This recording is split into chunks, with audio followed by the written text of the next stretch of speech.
Board crack करना है तो वो इससे एनफ है और बहुत एनफ है इससे कहते हैं, क्योंकि जिसको ये सब आ गए उसको ये समझ लीजिएगा उसको बोर्ड क्रैक करने से कोई नहीं रोक सकता। देखिए मैं औरों की तरह भाई स्मार्ट बोर्ड से तो नहीं पढ़ा सकता, because I am also a college student, मेरे अपने अलग एक्सपेंसेज हैं। हाँ बट अगर आप सभी का प्यार रहा तो मैं भी एक दिन स्मार्ट बोर्ड पर पढ़ा पाऊँगा आप लोगों को। अगर आप लोगों को मेरी पढ़ाई समझ में आई हो, मेरे द्वारा पढ़ाई गई चीज़ें समझ में आई हो, तो प्लीज़ सब्सक्राइब कीजिएगा, लाइक कीजिएगा और बेल आइकन को प्रेस कीजिएगा। तो सभी को नमस्कार। तो देखिए आज मैं बात करने जा रहा हूँ रिलेशन के ऊपर, रिलेशन एंड फंक्शन, जो कि क्लास 12 का चैप्टर फर्स्ट है। और उसमें हम रिलेशन में बात करेंगे। सबसे पहले जो रिलेशन है हमारा, रिलेशन को समझेंगे, रिलेशन के बारे में समझेंगे, उसके टाइप समझेंगे, then we will move to functions. तो फर्स्ट ऑफ ऑल रिलेशन होता क्या, देखिए रिलेशन को डिफाइन किया जाता है subset of A cross B. अब ये ए क्रॉस बी क्या है, ये आपने पढ़ा होगा 11th क्लास में, ए क्रॉस बी कार्टेशियन प्रोडक्ट। अब उसके बाद निकालते हम फॉर एग्जाम्पल, जैसे हमारे पास ए और बी दो नॉन एम्प्टी सेट है। नॉन एम्प्टी यानी उसमें कुछ ना कुछ एलिमेंट है, ऐसा नहीं कि बिल्कुल खाली है, कुछ ना कुछ एलिमेंट्स हैं उनके अंदर। तो जैसे suppose for example A set है, उसके अंदर एलिमेंट है 1 2 3 4 5, एंड जो अपना बी एलिमेंट है उसके अंदर है एक्स और वाई। अब हमको कहा जाए कि ए क्रॉस बी बताओ, तो ए क्रॉस बी क्या होता है समझिए। ए क्रॉस बी कैसे निकालते हैं, जो ए का पहला एलिमेंट होगा और जो बी का पहला एलिमेंट है उसका एक सेट बनेगा, यानी एक तरह से ऑर्डर पेयर बनेगा। तो इसका ऐसे बनेगा 1 और x, तो 1x देन कोमा 2x फिर कोमा 3x। बता दिया कि ए के पहले एलिमेंट को लेंगे, देन बी के फर्स्ट एलिमेंट को, ए का पहले एलिमेंट फिर इसका सेकंड, इसका फर्स्ट, थर्ड, ऐसे। या फिर आप ऐसे भी कर सकते हैं 1x फिर 2x या 3x, ऐसे कर लिया। उसके बाद 1x फिर 2y, या फिर 1x 1y 2x 2y 3x 3y, ऐसे भी कर सकते हैं। तो इसी को बोला जाता है कार्टेशियन प्रोडक्ट, जो कि हम यूज़ करेंगे अपने डेफिनेशन में यूज है subset of A cross B. अब सबसेट का अर्थ क्या होता है, सबसेट का अर्थ आपने समझा होगा, ए है कोई सेट, उसके अंदर एलिमेंट है 1 2 3, और बी है कोई एलिमेंट, उसके अंदर है 1 2 3 4 5 6। अब जो ए सेट है उसके अंदर 3 एलिमेंट है 1 2 3, और बी सेट है उसके अंदर भी 1 2 3 एलिमेंट्स आ रहे हैं, यानी A is the subset of B. अगर ए के सारे एलिमेंट्स बी में मौजूद हैं तो वो कहलाएगा A is the subset of B. B cross A कहते हैं निकालने को। तो बी क्रॉस ए में क्या होगा, सब एक्स को लेंगे पहले, फिर 1 को लेंगे, फिर वाई को लेंगे, 1 को ले लेंगे, एक्स को ले लेंगे, 2 को ले लेंगे, ऐसे होगा। यानी अगर ए क्रॉस बी पूछा तो ए के एलिमेंट्स पहले आएंगे, बी के बाद में आएंगे। अगर बी क्रॉस ए पूछ लिया तो बी क्रॉस ए में क्या होगा, बी के एलिमेंट्स पहले आएंगे, देन फिर उसके बाद ए के एलिमेंट्स आएंगे। तो इस तरह अगर ए क्रॉस ए पूछ ले तो उसमें क्या होता है कि एलिमेंट्स जो होंगे वो ए से ही लिए जाएंगे, ना कि बी से लिए जाएंगे, जो कि होगा 1 1 फिर 1 2 1 3 1 4, ऐसे एंड सो ऑन, इस तरह चलते जाएंगे। और इसी तरह अगर बी क्रॉस बी पूछ लिया तो हमेशा हम लेंगे केवल बी से, ऐसा नहीं कि हम 1 से ए से ले लेंगे, हम केवल बी से लेंगे। तो ये हमारे पास रिलेशन की जो डेफिनेशन है और कार्टेशियन प्रोडक्ट का जो कॉन्सेप्ट है वो समझा दिया है। अब मूव करते हैं हम उसके बाद इसके फॉर्मूले के ऊपर। इंपॉर्टेंट है, क्वेश्चन बन जाता है। तो रिलेशन का फॉर्मूला देखिए, रिलेशन का फॉर्मूला क्या है, 2 की पावर m इंटू n। अब ये m और n क्या है, तो ये a सेट है हमारे पास और b सेट है, नॉन एम्प्टी सेट है, इसके अंदर m एलिमेंट्स है, इसके अंदर n एलिमेंट्स है। तो 2 की पावर m इंटू n, जैसे फॉर एग्जांपल जैसे मैंने ले लिया a सेट है, उसके अंदर है अपने पास 1 2 3, और b सेट है उसके अंदर है a b c। अब पूछा है find the number of relations, तो नंबर ऑफ रिलेशंस निकालेंगे 2 की पावर m यानी जितने a के अंदर एलिमेंट्स है, a के अंदर कितने एलिमेंट्स हैं 3, b के अंदर कितने एलिमेंट्स हैं 3, तो 2 की पावर 9, इतने बनेंगे number of relation. And then move to next thing, that is domain, codomain and range. Domain का अर्थ क्या होता है, जैसे हम जिस सेट से ले रहे हैं इसको बेसिकली कहा जाता है इनपुट, ये प्रोसेस, और ये होता है हमारे पास आउटपुट। जैसे मशीन में होता है ना कि पहले इनपुट लिया, फिर प्रोसेस किया, फिर आउटपुट दिया, कंप्यूटर में जैसे होता है, उसी प्रकार इसका कॉन्सेप्ट है। सबसे पहले अगर ए सेट है, ये जो ए सेट है तो इसको हम कहेंगे डोमेन, और जो बी सेट है उसको कहेंगे कोडोमेन। कई बार कन्फ्यूजन आता है कि हम इसको रेंज कह देते हैं, ऐसा नहीं होता। रेंज होता है जो आउटपुट निकल के आता है। अगर मैं रिलेशन डिफाइन कर दूँ यहाँ पे, कोई भी रिलेशन डिफाइन कर दूँ, अगर तब जाके कोई आउटपुट निकल रहा है उस रिलेशन का, तब जाके वो होगा हमारे पास रेंज कहलाएगा। टाइप्स ऑफ रिलेशन, यहाँ से अपना इंपॉर्टेंट टॉपिक, दैट जिसको हम कहते हैं मोस्ट इंपॉर्टेंट टॉपिक, वो चालू होने जा रहा है। टाइप्स ऑफ रिलेशन में पढ़ना क्या आपको जो मेन है वो पढ़ते हैं, जो कि हमारे एग्जाम पॉइंट ऑफ व्यू से इंपॉर्टेंट है। सबसे पहले identity, reflexive, symmetric, transitive, and उसके बाद एक और है अपने पास इक्विवेलेंस, जो कि होता है अपने पास रिफ्लेक्सिव, सिमेट्रिक, ट्रांजिटिव, इन तीनों को मिला दें तब बन जाता है अपने पास इक्विवेलेंस रिलेशन। जब इन तीनों को मिला दिया जाए, मतलब इन तीनों को मिला के कहा जाता है इक्विवेलेंस रिलेशन। अब इसके बाद आइडेंटिटी, रिफ्लेक्सिव, सिमेट्रिक, ट्रांजिटिव। एक होता है एंटी सिमेट्रिक और उसके एक वॉइड रिलेशन, नल और एक यूनिवर्सल रिलेशन। ये हमारे पास रिलेशंस होते हैं, पर मेन फोकस रहेगा वो हम अपना इन पे रहेगा, एक इस पे रहेगा, इस पे रहेगा। ठीक है, सबसे पहले पढ़ेंगे हम आइडेंटिटी रिलेशन। आइडेंटिटी को डिनोट करते हैं आई ए से, आइडेंटिटी रिलेशन को। अब जैसे सिंपल वर्ड्स में समझिए, हमारी अपनी खुद की आइडेंटिटी है, कुछ ना कुछ। आइडेंटिटी क्या होती है? पहचान। यानी कोई जैसे मेरी है तो मेरी खुद की आइडेंटिटी होगी, तो वो मेरी पहचान बताएगी। उसी तरह कोई भी सेट ए है सपोज, उसके अंदर एलिमेंट्स है अपने पास 1 2 3। अब उसके बाद अगर मुझसे कहा जाए इस पर वो निकालो आइडेंटिटी रिलेशन। आइडेंटिटी यानी खुद से, ऐसा नहीं कि भाई हम किसी और सेट से कर रहे हैं, खुद से कर रहे हैं। पहचान खुद की होती है, ऐसे दूसरे की पहचान होती है, वो अब उसके लिए होती है, अपने लिए क्या है, अपनी खुद की पहचान है। तो ये जो सेट है, जो उसका कार्टेशियन प्रोडक्ट है, वो ए के संग ही कर देंगे, यानी ए क्रॉस ए। अब ए क्रॉस ए मैंने बताया, तो इसमें रिलेशन है 1 1 आएगा, 1 2 आएगा, 1 3 आएगा, 2 1 आएगा, 2 2 आएगा, 2 3 आएगा, 3 1 आएगा, 3 2 आएगा और 3 3 आएगा। तो ये हमारे पास टोटल वो आ गए जो कार्टेशियन प्रोडक्ट है ए क्रॉस ए का। अगर यहाँ पे 1 लिख रहा है तो 1 का जो रिलेशन होना चाहिए वो खुद से होना चाहिए। ऐसा नहीं कि 1 का रिलेशन 2 से हो जाए, होने को है पर वो आइडेंटिटी नहीं कहलाएगा, फिर वो रिफ्लेक्सिव कहलाएगा, उसको भी समझेंगे। आइडेंटिटी के लिए मोस्ट इंपॉर्टेंट चीज़ क्या है कि उसकी खुद से इट सेल्फ रिलेटेड होना चाहिए। क्या होना चाहिए? It self related. अगर इट सेल्फ रिलेटेड है तब जाके वो आइडेंटिटी रिलेशन कहलाएगा। जैसे यहाँ पर 1 1 2 2 और 3 3, अगर ये तीनों हमें मिल जाए 1 1 2 2 3 3, तब जाके हम कहेंगे कि ये आइडेंटिटी रिलेशन है। अगर इसके संग ये आते हैं, ये सब आते हैं, तब ये आइडेंटिटी रिलेशन नहीं कहलाएगा, तभी रिफ्लेक्सिव कहलाएगा, उसको समझेंगे। अब इसके बाद ये आइडेंटिटी रिलेशन हमने पढ़ लिया, अब पढ़ते हैं रिफ्लेक्सिव रिलेशन की। सबसे जरूरी बात ये याद रखिएगा, it self related. Next reflexive. देखिए रिफ्लेक्सिव रिलेशन बस इसी का वो है, मैंने बताया था जैसे कि आइडेंटिटी में क्या है कि खुद से होनी चाहिए, जो रिलेटेड होने चाहिए एलिमेंट वो खुद से होने चाहिए। पर इसमें क्या है, इसमें ये इसी को एग्जांपल ले लेते हैं, इसी को हमने ले लिया मान लेते हैं अगर, तो इसमें क्या है 1 1 भी आ रहा है, 2 2 भी आ रहा है, 3 3 भी आ रहा है, और इसके अलावा 1 2 भी आ रहा है, 1 3 2 1 2 3 3 1 3 2, ऐसे और भी आ रहे हैं। तो ये हमारा पहुंच जाता है रिफ्लेक्सिव रिलेशन के अंदर, अगर ऐसा केस आता है तो। आई होप आप लोगों को समझ में आ रहा होगा।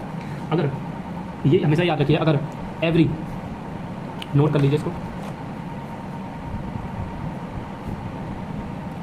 Every identity relation is reflexive but converse may or may not be true. मतलब क्या, देखिए आइडेंटिटी में क्या होता है कि इट सेल्फ रिलेटेड होनी चाहिए।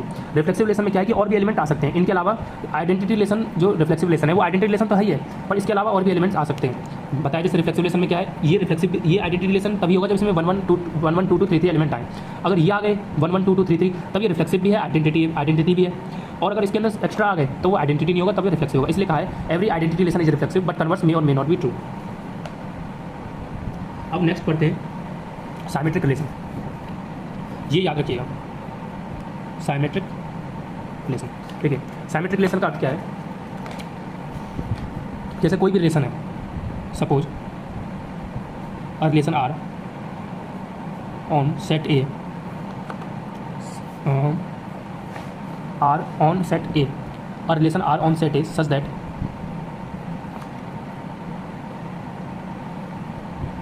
a comma b belongs to R implies that b comma a belongs to R for all a comma b belongs to A। अब ये क्या लिख दिया रामायण, वो समझते हैं रामायण क्या है। देखिए हम इसका वो पोस्टमार्टम करते हैं, इसके एक उसका। देखिए अगर कोई भी रिलेशन दे रखा है सेट ए पे, सेट ए वही सेट लिया हमने, मान लेते हैं 1 2 3 ले लिया। अब इसके बाद उसने कहा है कि a comma b क्या है, यहाँ पर डिफरेंट एलिमेंट्स की बात की गई है, a भी अलग है b भी अलग है, तो हम b भी ले लेते हैं जैसे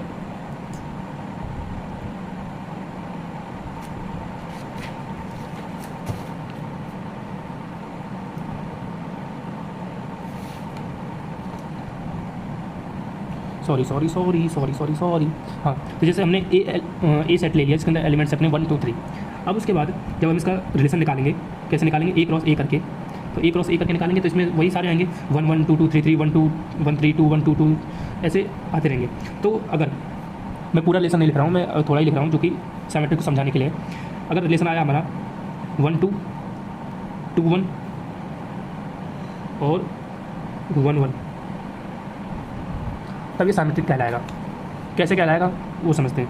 जैसे 1 2 दे रखा है, 2 1 दे रखा है, 1 1 दे रखा है, ये ए है, ये बी है, ये बी है, ये ए है, और ये ए है। इसको भी समझेंगे। कभी भी चेक करना हो सिमेट्रिक ट्रांजिटिव तो हर एलिमेंट पे चेक करो। ऐसा नहीं कि एक एलिमेंट पे चेक करके छोड़ दिया, हर एलिमेंट पे चेक करना होता है हमको। अगर सारे एलिमेंट सेटिस्फाई कर रहे हैं then we will say that it is symmetric और ट्रांजिटिव। ये ए है, ये बी, यानी दोनों एलिमेंट अलग है। ऐसा नहीं कि एक ही एलिमेंट ले लिया, 1 1 ले लिया तो वो ए में पहुंच जाएगा। हमें क्या पहुंचाना है, ए बी। तो ए बी और बी ए, तो ए बी अगर इसको मान लिया 1 2 हो तो बी ए क्या है 2 1, तो 2 1 इसमें होना चाहिए। अगर 2 1 है और 1 2 है तब ये सिमेट्रिक होगा। अब इस पर चेक करते हैं 1 1 पे। देखिए आइडेंटिटी रिलेशन कहा जाए तो वो सिमेट्रिक भी होता है, ट्रांजिटिव भी होता है, रिफ्लेक्सिव भी होता है। तो 1 1 पे चेक करने की कोई जरूरत नहीं है। इस पर कहाँ चेक करेंगे, अगर 1 1 कर भी लें हम तो ये ए कॉमा है, कहाँ चेक करेंगे, जबकि हमारी डेफिनेशन क्या कर रही है, ए कॉमा बी होना चाहिए। तो इसलिए ए कॉमा बी होने का जरूरी है, मतलब डिफरेंट एलिमेंट होना जरूरी है। ऐसा नहीं कि हम 1 1 ले लें 2 2 ले लें, ऐसा नहीं। ऐसा होना चाहिए 1 2 या फिर 2 1, उल्टा मिलना चाहिए। 1 2 है तो 2 1 मिलना चाहिए, अगर 1 3 है तो 3 1 मिलना चाहिए। ठीक है, ऐसा समझिए ए बी तो बी ए होना चाहिए। ऐसा नहीं कि ए बी कर दिया तो ए बी में, ऐसा नहीं। 1 3 है तो 3 1, 1 4 है तो 4 1, 4 1 है तो 1 4, तो ऐसा होना चाहिए। इस तरह से होगा तब जाके हमारा सिमेट्रिक रिलेशन कहलाएगा। आई होप क्लियर होगा आपको। Next move to transitive.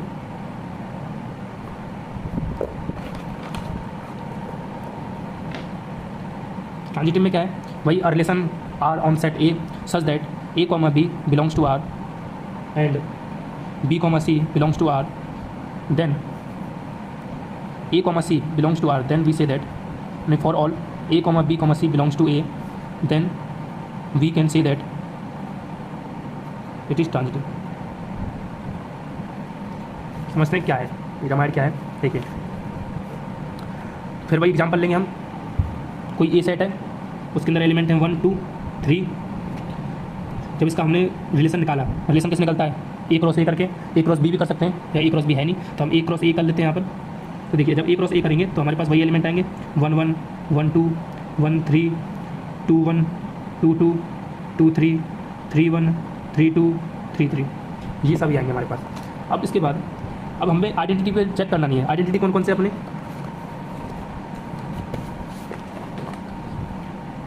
1 1 हुआ,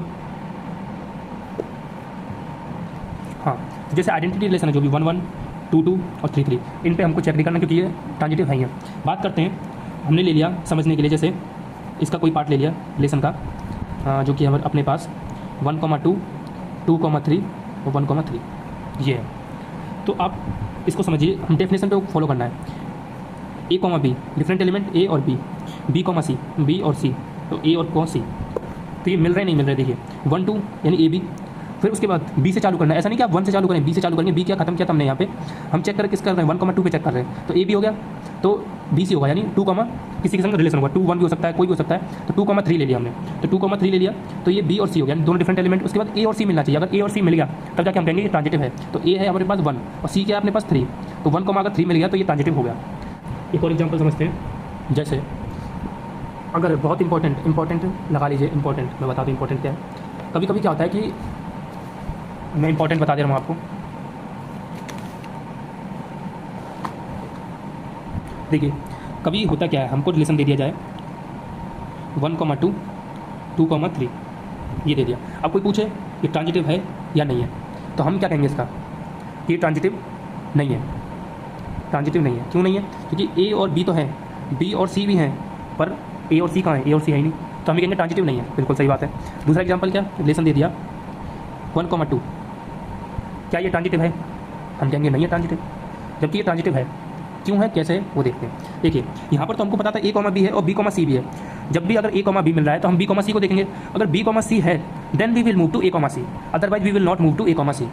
यहाँ पर वही केस है, यहाँ पर ए कॉमा बी दे रखा है पर बी कॉमा सी नहीं है, तो इसलिए हम आगे फर्दर मूव नहीं करेंगे और यहाँ पर हम इसको ट्रांजिटिव को मानेंगे। ट्रांजिटिव क्यों मानेंगे, ताकि हमको आगे के रिलेशन नहीं पता, क्या पता आगे के रिलेशन में ये मिल जाए 2 1 मिल जाए, 1 1 मिल जाए, 2 3 मिल जाए, 1 3 मिल जाए, तो आगे के रिलेशन हमको नहीं पता। That's why we will say that it is transitive. Same here we said that 1 2 2 3 and 1 3 available, then we will say 1 2 is transitive. If we will check about 2 3, there is a comma b, but there is no pair of 3 any other element. यहाँ पर 3 2 3 1 3 4 कुछ नहीं मिल रहा है, यहाँ पर 1 3 है पर वो b c नहीं मिल रहा, तो इसलिए ये हम इसको ट्रांजिटिव कंसीडर करेंगे। इसको भी सेम हियर 1 3 को भी हम ट्रांजिटिव कंसीडर करेंगे, क्योंकि यहाँ पर a b है और b c नहीं, यानी 3 का किसी के संग नहीं है, तो इसलिए ट्रांजिटिव कंसीडर किया जाएगा। ये बहुत इंपॉर्टेंट चीज़ है, बहुत से लोग नहीं बताते, इसको आप जरूर याद रखिएगा। Then we will move to important चीज़ दैट इज, देखिए मैं आपको समझा दूँ, वॉइड और यूनिवर्सल रिलेशन में क्या वो समझ लेते हैं।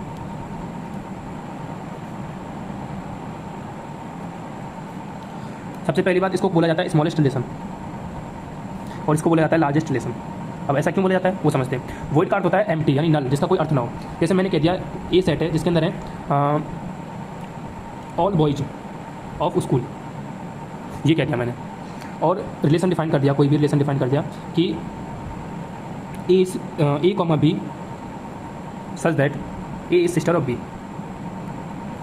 और रिलेशन का डिफाइंड है ए पर डिफाइंड है।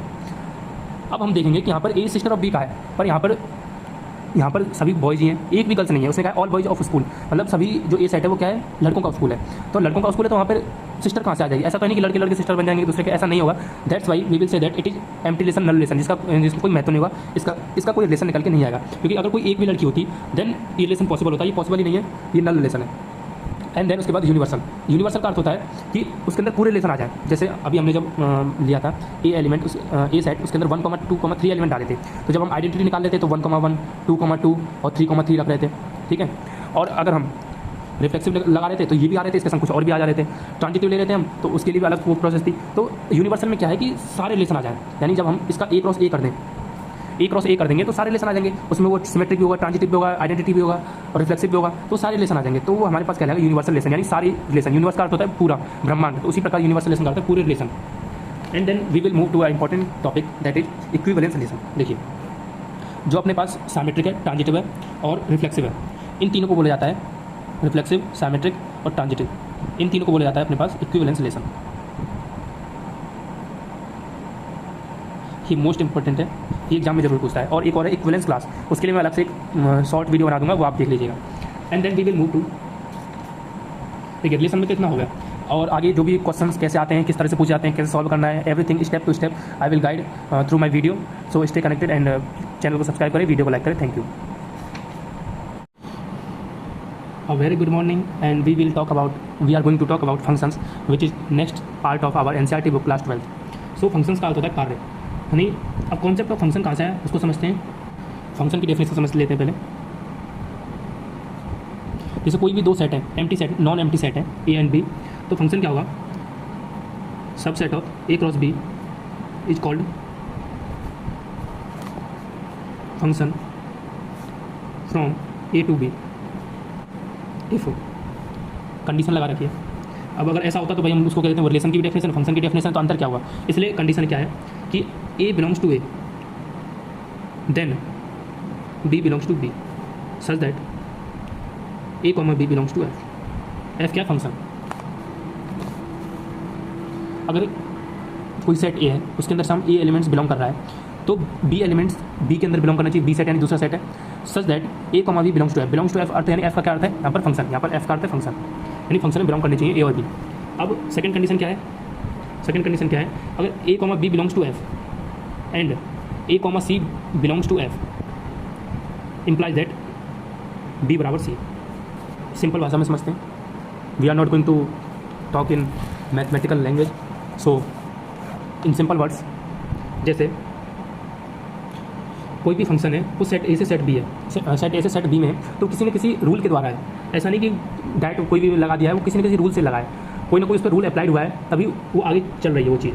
तो टोटल नंबर ऑफ फंक्शन, इसका फॉर्मूला क्या है, वो है n की पावर n।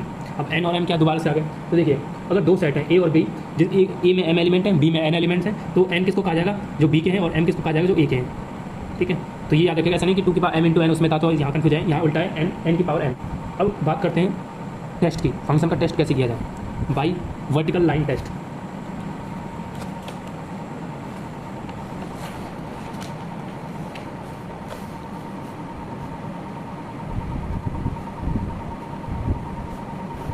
ठीक है, वर्टिकल लाइन टेस्ट का अर्थ क्या है, कोई भी ग्राफ दे रखा है, हमें कर्व दे रखा है, suppose that we have a curve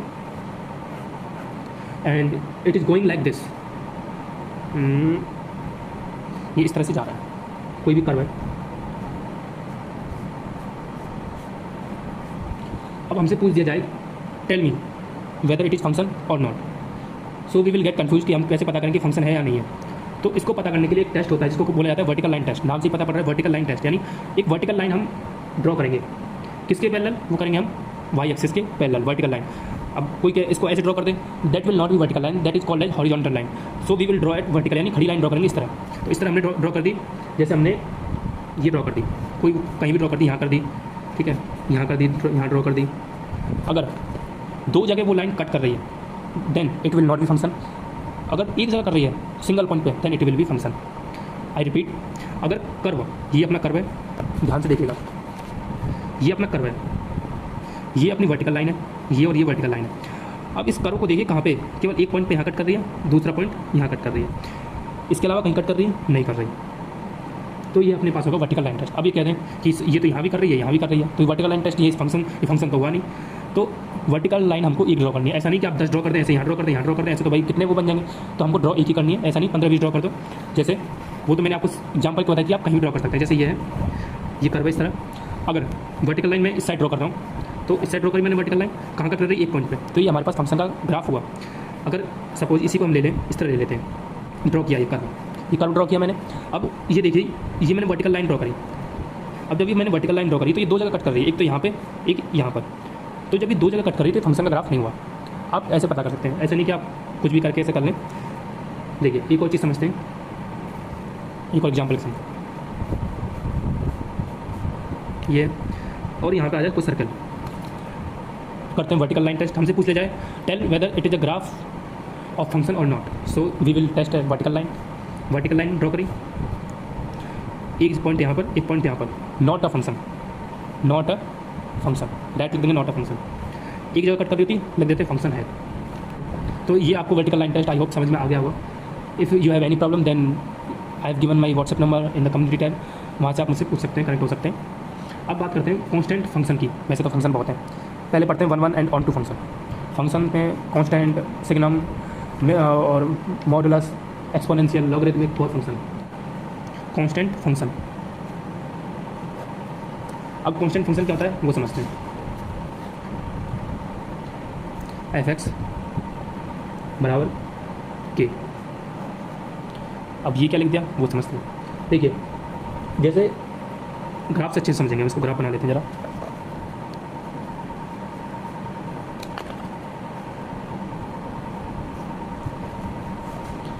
तो जब इसने कहा f(x) बराबर k, यानी हम कोई भी फंक्शन डाल रहे हैं, x की कोई भी वैल्यू डाल रहे हैं, कोई वो फंक्शन कोई रूल के द्वारा चल रहा है तो k ही मिल रहा है, यानी कांस्टेंट मिल रहा है, हम बदल नहीं रहे वो वैल्यू। f(x) बराबर k, यानी f(x) बराबर k, वो वैल्यू बदल नहीं रही।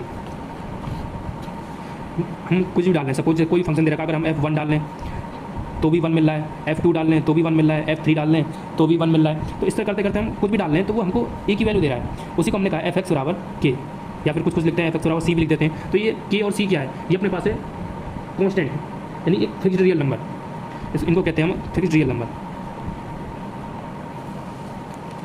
फिक्स्ड रियल नंबर बोला जाता है इनको।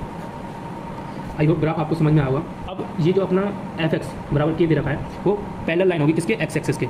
ऐसा नहीं कि आप ऐसे बना दें, इस तरह से कर दें, तब वो अलग चीज़ है। हम यहाँ पर x पे बात कर रहे हैं, यानी डोमेन में बात कर रहे हैं। तो f(x) बराबर k, अगर यहाँ पर डिपेंड करता है, अगर यहाँ पर k नेगेटिव है पॉजिटिव, अगर पॉजिटिव है तो ऊपर जाएगा। अगर f(x) बराबर f(x) इक्वल टू -k है तो वो नेगेटिव में आएगा। अगर f(x) बराबर 0 हो जाए तो ये f(x) बराबर 0, ये x एक्सिस की लाइन बन जाएगी। तो इस तरह ये कांस्टेंट फंक्शन वर्क करता है। कुछ भी डाल लो हमको क्या मिलेगा, एक फिक्स्ड रियल नंबर मिल रहा है, that is called constant function, नाम से ये कांस्टेंट। अब जो नेक्स्ट फंक्शन है वो है अपना आइडेंटिटी फंक्शन।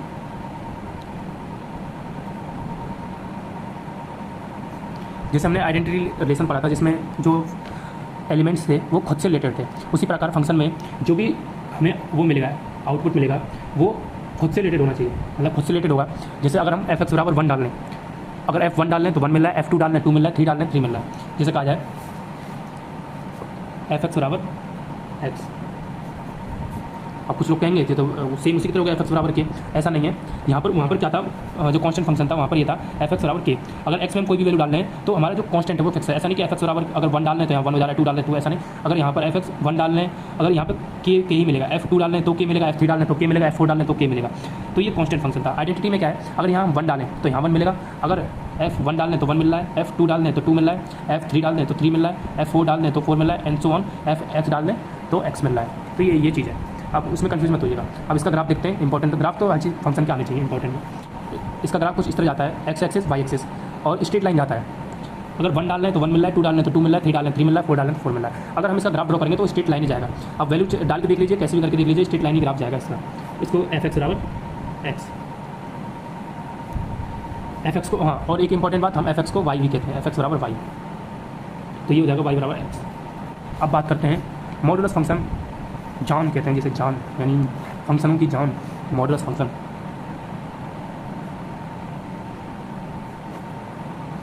देखिए मॉडुलस फंक्शन में क्या है, एफ एक्स बराबर मॉड ऑफ एक्स।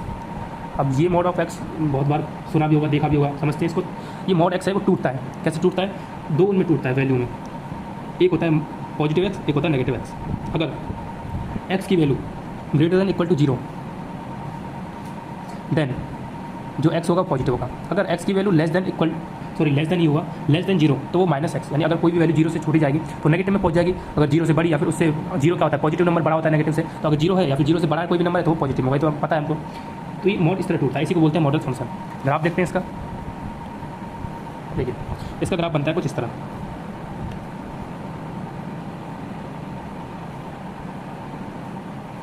अब इसका ग्राफ कैसे बना वो भी समझते हैं, वाई बराबर मॉड ऑफ एक्स।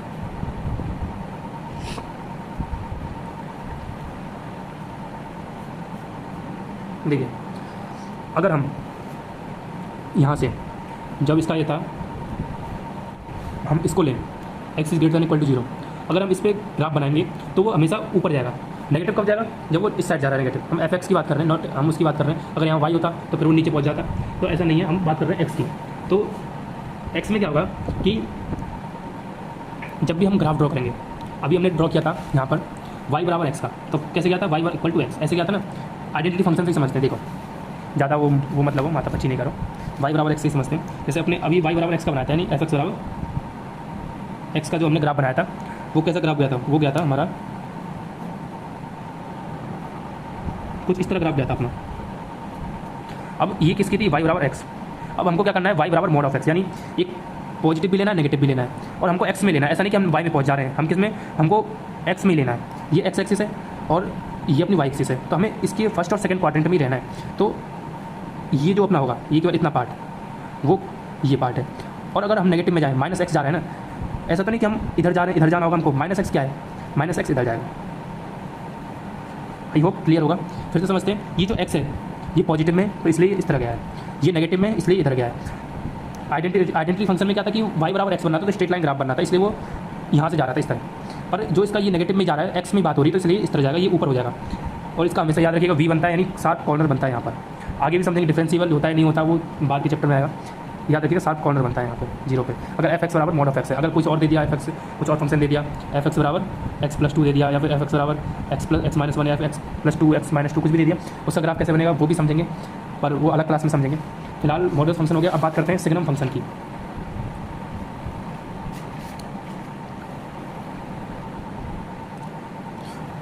और एक और इंपॉर्टेंट चीज़, इन सब की डोमेन और रेंज होती है, कि आइडेंटिटी फंक्शन की डोमेन क्या होती है, रेंज क्या होती है, मॉडल फंक्शन की डोमेन और रेंज क्या होती है। तो इसकी जो डोमेन होती है,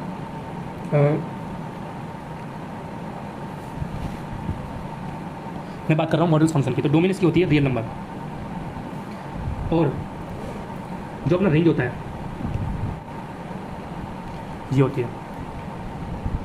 अब उसके बाद समझते हैं इसके जो नेक्स्ट है वो है अपना और एक important cheese, properties of modulus function. ये बहुत काम आएंगी, इससे कहते हैं ज़्यादा काम, वो इंपॉर्टेंट प्रॉपर्टीज मॉडुलस फंक्शन की, वेरी वेरी इंपॉर्टेंट। ये अपनी ज़रूरत पड़ती है जब हम ITF पढ़ते हैं, तब इनकी ज़रूरत पड़ती है, ठीक है। तो प्रॉपर्टीज क्या है वो देखिए, अगर mod of X greater than equal to A, तो ये कैसे टूटता है, ये टूटता है minus A equal to X equal to A, minus A से ए में।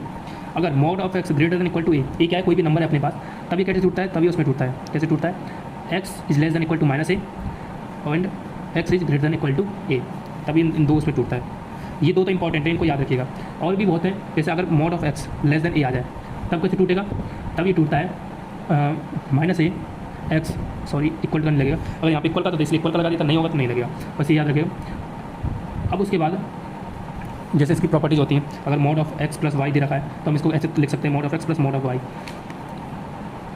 और यहाँ पर कंडीशन क्या है, if X is greater than zero, greater than equal to zero, Y is greater than equal to zero, condition होनी चाहिए। ऐसा नहीं कि मन किया लिख दिया, mod of X plus Y. और एक और चीज़ कि जो मॉड होता है वो हमेशा पॉजिटिव वैल्यू देता है, इसलिए जो मॉड की जो रेंज डिफाइन होती है वो पॉजिटिव होती है। ऐसा नहीं कि डोमेन में तो उसे कुछ भी लिखे, डोमेन में तो रियल नंबर है, नेगेटिव भी डाल दो पॉजिटिव डाल दो तो हमेशा पॉजिटिव ही देगा, ठीक है। इसलिए इसकी जो रेंज होती है वो हमेशा पॉजिटिव होती है, नेगेटिव नहीं होती। कुछ लोग कहते हैं कि भाई ये नेगेटिव में जा रहा है, वो डोमेन है भाई, वो रेंज नहीं है। जैसे हम -2 डाल दें मॉड में तो क्या देगा 2 देगा, -4 डाल दें क्या देगा 4 देगा, +4 डाल दें तो भी 4 देगा, तो नेगेटिव को भी पॉजिटिव में कन्वर्ट कर देता है। ये मॉड की खास बात होती है। इसलिए यहाँ पर x प्लस वाई है वो mod of x plus mod of Y में टूटता है। अगर x greater than equal to 0, y greater than equal to 0, या फिर x less than 0, y less than 0, अगर ये नेगेटिव है तो भी पॉजिटिव बन जाएगा, ठीक है। तो इस तरह से ये याद रखिएगा। कुछ मॉडल फंक्शन को हमेशा याद रखने की ज़्यादा चीज़ होती है, इसका ग्राफ, इसकी डोमेन रेंज, इसकी प्रॉपर्टीज, जो 2 प्रॉपर्टीज बताई वो जरूर याद रखिएगा, ठीक है। और ये बात जरूर कि हमेशा पॉजिटिव वैल्यू देता है, नेगेटिव वैल्यू कभी दे ही नहीं सकता, कुछ भी हो जाए नेगेटिव वैल्यू देगा ही नहीं। अब उसके बाद बात कर लेते हैं हम सिग्नम फंक्शन की। देखिए सिग्नम फंक्शन क्या होता है, देखिए सिग्नम फंक्शन को डिफाइन कैसे किया जाता है। सिग्नम फंक्शन को डिफाइन किया जाता है f(x) बराबर 1, x is greater then 0, 0 x बराबर 0, -1 x लेस देन 0। ये अपना है सिग्नम फंक्शन। कैसे, ये देखिए अगर x की वैल्यू, यहाँ पर जो x की वैल्यू है अगर वो 0 से बड़ी आ रही है तो उसकी वैल्यू क्या होगी 1। अगर x की वैल्यू 0 हो जाए तो वो 0 हो जाएगी, अगर x की वैल्यू नेगेटिव में पहुँच जाए तो वो -1 नेगेटिव में पहुँच जाएगा। अब डोमेन क्या होती है, देखिए डोमेन इसको हमें दिखी रही है, डोमेन इसकी क्या होती है real number, set of real number, और रेंज जो है वो क्या होगी -1 0 1 -1 0 1। अब इसको और फर्दर समझते हैं। देखिए इसका ग्राफ समझ लेते हैं पहले, ग्राफ से बहुत चीज़ें समझ में आ जाती हैं। ग्राफ समझेंगे तो यहाँ पर अपना कहीं 1 है और यहाँ पर अपना है -1। हम केवल जो अपना दे रखा रेंज दे रखी है हम केवल उस तक ही जा सकते हैं, उसके बाहर नहीं जा सकते। तो कहीं सोचें कि हम यहाँ पे 2 क्यों नहीं लिखा और आगे क्यों नहीं गए, क्योंकि यहाँ पर जो रेंज डिफाइंड है जो अपनी वो केवल -1 0 और 1 डिफाइंड है, इसलिए हम इसके, और ये यहाँ पर 0 है इसलिए हम इसके न ऊपर जा रहे हैं कहीं न नीचे जा रहे हैं, हम इसके इतना हम केवल डोल सकते हैं। तो अगर x से ग्रेटर वैल्यू गई, x इज ग्रेटर देन 0, यानी अगर इधर कोई भी वैल्यू गई तो उसकी वैल्यू कितनी हो जाएगी 1 हो जाएगी। आई रिपीट, अगर x, ये x है अपना, ये y है, अगर x की इस ग्रेटर देन 0 में कोई भी वैल्यू जाए, अगर सपोज f(x) बराबर क्या दे रखा है अपने पास 1 दे रखा है, तो अगर f2 डाल दें तो भी 1 आ रही है, f3 डाल दें तो भी 1 आ रही है। तो अगर हम यहाँ पर x, यहाँ पर 1 होगा, यहाँ पर 2 होगा, यहाँ पर 3 होगा, 4 होगा, एंड सो ऑन इन्फिनिटी पर अगर हम इसमें कुछ भी डाल दें कितना आ रहा है 1 आ रहा है। इन सेम वे अगर हम लेस देन 0 में जाएँ तो लेस देन 0 की तरह इस साइड है, तो अगर हम इस साइड जा रहे हैं तो हमें क्या मिल रहा है -1, तो -1 यहाँ कहीं होगा तो इसलिए -1 डाल दें तो 1 मिल रहा है, -2 डाल दें तो 1 मिल रहा है, मतलब सॉरी -1 मिल रहा है, -3 डाल दें तो -1 मिल रहा है, तो इस तरह -1 ही मिल रहा है और 0 पे 0 है ही है। तो इसलिए हम कहीं सोचें कि इसके उधर क्यों नहीं गए, इधर क्यों नहीं गए, तो बस आप इसको याद रखिएगा, रेंज को याद रख लीजिएगा। So we are going to talk about 1 1 and onto function, जो कि ऑन टू एंड 1 1, जो कि बहुत इंपॉर्टेंट है। तो 1 1 एंड ऑन टू को पढ़िए। अब देखिए पहले पढ़ेंगे 1 1 फंक्शन को। 1 1 फंक्शन का सिंपल सा लॉजिक ये है, अगर कोई ए सेट दे रखा है हमको तो उसकी डिफरेंट इमेज होनी चाहिए बी में। If different elements of set A have different image in set B, मतलब क्या है, ए सेट दे रखा है और बी सेट दे रखा है। ए के अंदर है अपने पास 1 2 3 4, बी के अंदर है ए बी सी डी। मतलब क्या है कि जो अपना ए के एलिमेंट्स हैं जिसको डोमेन कहा जाता है और ये कोडोमेन है, तो जो भी सेट ए में एलिमेंट्स हैं, पहली बात तो ऑल सभी एलिमेंट्स की इमेज बननी चाहिए। ऐसा नहीं कि आप एक की बना दें, 2 की बना दें और बाकी की छोड़ दें, ऐसा नहीं है, सारे एलिमेंट्स की इमेज बननी चाहिए। 1 की मान लेते हैं हमने ए से बना दी इमेज, 2 की बी हो गई, 3 की डी हो गई, 4 की सी हो गई, तब तो ये कहलाएगा 1 1 फंक्शन। क्योंकि 1 1 फंक्शन की जो वो है अपने पास क्राइटेरिया, वो क्या है, डिफरेंट एलिमेंट्स ऑफ सेट ए। 1 की डिफरेंट इमेज है, 2 की भी डिफरेंट है, 3 की भी डिफरेंट है, 4 की भी डिफरेंट है। ऐसा नहीं कि 1 की भी ए है, 2 की भी ए हो गई, तब जाके 1 1 नहीं कहलाएगा, then it will be quite. 1 1 नहीं है, 1 1 तभी जब सभी एलिमेंट्स की, आई रिपीट, और चीज़ वो समझते हैं। देखिए जैसे अपने पास ए सेट है और बी सेट है, ए के अंदर अपने पास एलिमेंट है ए बी सी डी, और बी के अंदर जो एलिमेंट्स हैं वो हैं 1 2 3 4 5। ए की 1 हो गई, बी की 2 हो गई, सी की 4 5 हो गई, डी की 3 हो गई। अब कहेंगे 1 1 है, कुछ लोग कहेंगे नहीं है, और ये 1 1 है। कैसे है 1 1, लेट्स नो इट। तो 1 1 वो इस तरह से, क्योंकि उसमें कहा है डिफरेंट एलिमेंट्स ऑफ सेट ए, या फिर कहेंगे सभी एलिमेंट्स की इमेज बननी चाहिए सेट ए में से। तो ए की भी बन रही है, बी की बन रही है, सी की भी बन रही है, डी की बन रही है। पहली कंडीशन फुलफिल हो गई। दूसरी कंडीशन क्या थी कि डिफरेंट इमेज होनी चाहिए, सबकी डिफरेंट इमेज है, ऐसा नहीं कि 2 इमेज बन गई सबकी डिफरेंट है, दोनों कंडीशन फुलफिल हो गई, तब ये जाके 1 1 हो जाएगा। अगर कोडोमेन में कोई एलिमेंट्स रह भी जाए तब भी कोई गम नहीं है, मतलब तब भी कोई बात नहीं है, तब भी वो 1 1 फंक्शन कहलाएगा। अब बात करते हैं ऑन टू फंक्शन के ऊपर। ठीक है, अब पढ़ने जा रहे हैं ऑन टू फंक्शन। एक और इंपॉर्टेंट चीज़ ये कि जो अपना 1 1 होता है उसको बोला जाता है इंजेक्टिव, और जो अपना ऑन टू फंक्शन होता है उसको बोला जाता है सर्जेक्टिव।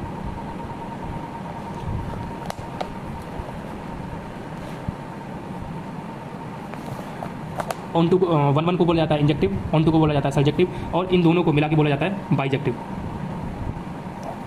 ये याद रखिएगा, क्वेश्चन में आता है कि prove that function is injective या बाइजेक्टिव, तब कंफ्यूज आते हैं, नाम नहीं पता होता। अब बात कर लेते हैं ऑन टू फंक्शन के ऊपर। देखिए, अगर कोई भी फंक्शन है, कहाँ डिफाइंड है, ए टू बी का अर्थ है ए सेट से बी सेट्स में डिफाइंड है। तो ऑन टू फंक्शन तब कहलाएगा जब प्रत्येक एलिमेंट, यानी जो बी अभी बात कर रहे थे 1 1 में, कि प्रत्येक एलिमेंट्स की इमेज बननी चाहिए, प्रत्येक जो सेट ए का एलिमेंट है वो बी में उसकी इमेज कहाँ बननी चाहिए, बी में। अब यहाँ पर क्या है, every element of set B has pre image in set A. अभी प्री इमेज क्या है, देखिए, अगर हम ए से सेट बी में बात करें तब जाके हम कहेंगे कि उसकी वो इमेज है। अगर हम उसकी उल्टे की बात करने जाके एफ की इमेज, या सॉरी हम कहें बी की जो फंक्शन है वो ए टू बी डिफाइंड है, पर जो बी की इमेज बन रही है वो ए के अंदर, तो वो क्या कहलाएगी, प्री इमेज। अगर हम कहें ए की इमेज बन रही है बी के अंदर, तो वो कहलाएगी इमेज। जैसे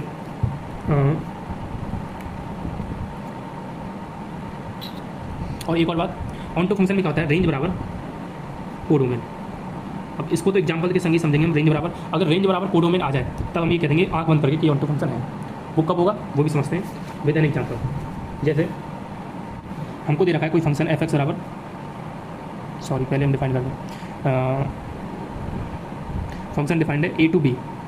ए क्या है अपना रियल नंबर, बी भी क्या है रियल नंबर, तो real number two real number defined है फंक्शन, और फंक्शन क्या है एफ एक्स बराबर 2x।